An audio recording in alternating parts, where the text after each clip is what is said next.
Welcome to NSMO, the National Science and Mathematics Olympiad. In this lesson, we will study an important periodic property called electronegativity. Electronegativity helps us understand how atoms interact with each other in chemical bonds, and why some atoms attract electrons more strongly than others.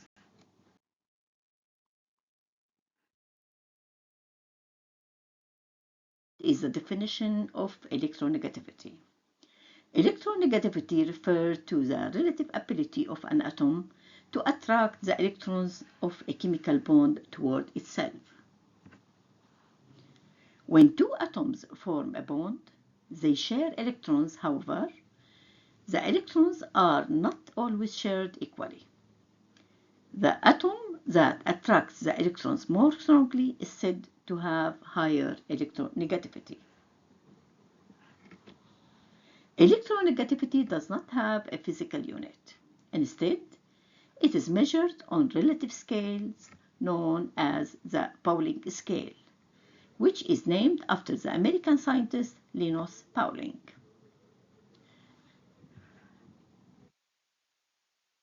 The Pauling scale, we can see the electronegativity value ranges from about 0.7 for the least electronegative elements such as cesium and francium, up to 4 for the most electronegative element, which is fluorine. This means that fluorine has the strongest ability to attract bonding electrons, while elements like cesium and francium have a very weak attraction for electrons. Scientists behind the concept of electronegativity and the scale used today were developed by Linus Pauling, who lived from 1901 to 1994. His work helped chemists understand bond polarity, molecular structure, and chemical reactivity.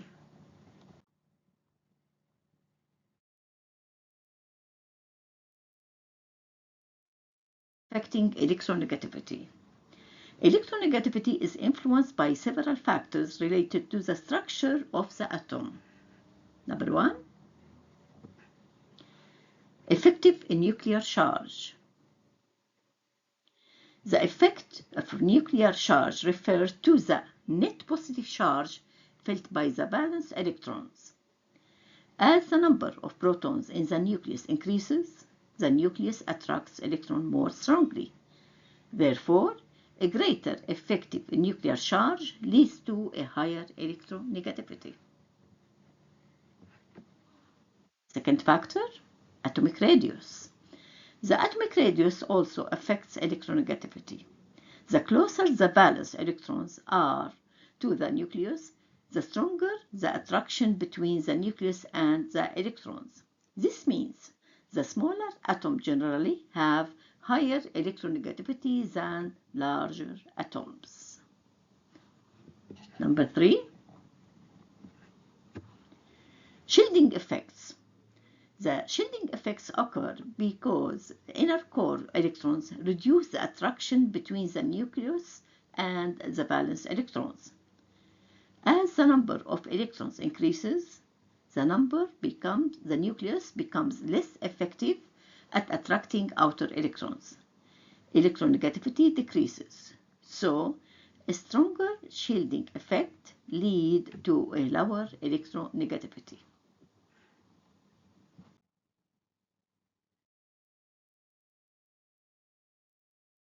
A trend of electronegativity in the periodic table. Now let us examine how electronegativity changes across the period table. Across a period from left to right, as we move from left to right across the period, electronegativity increases. This happens because the effective nuclear charge increases. The number of energy levels remains the same. As a result, the nucleus attracts electrons more strongly, leading to higher electronegativity. Let's move to a group. Down a group from top to bottom. As we move from top to bottom down a group, electronegativity decreases. And this is because the number of principal energy levels increases, valence electrons are farther from the nucleus, shielding by inner electrons increases. All of these factors reduce the attraction between the nucleus and bonding electrons. Visual summary of trends. Electronegativity increases from left to right across a period. Electronegativity decreases from top to the bottom down of a group. This trend explains why nonmetals, especially those near the top right of the periodic table, tend to be highly electronegative.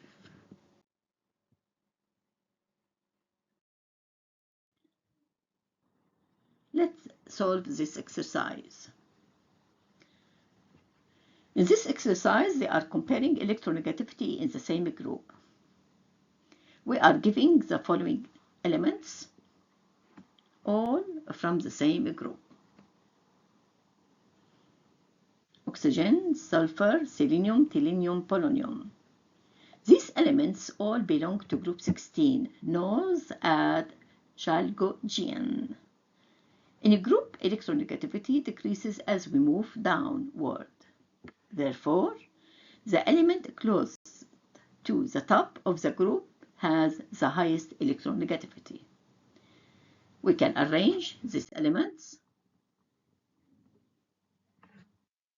from highest to lowest electronegativity: oxygen, sulfur, selenium, tellurium, and polonium.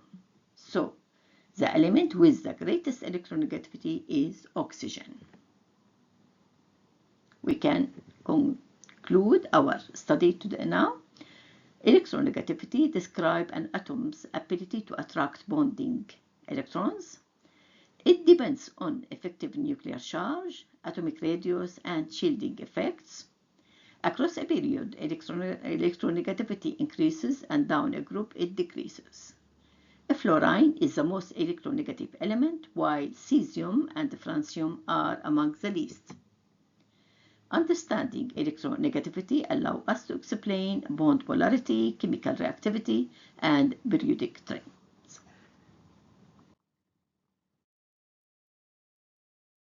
Thank you, and with my best wishes for success at NSMO.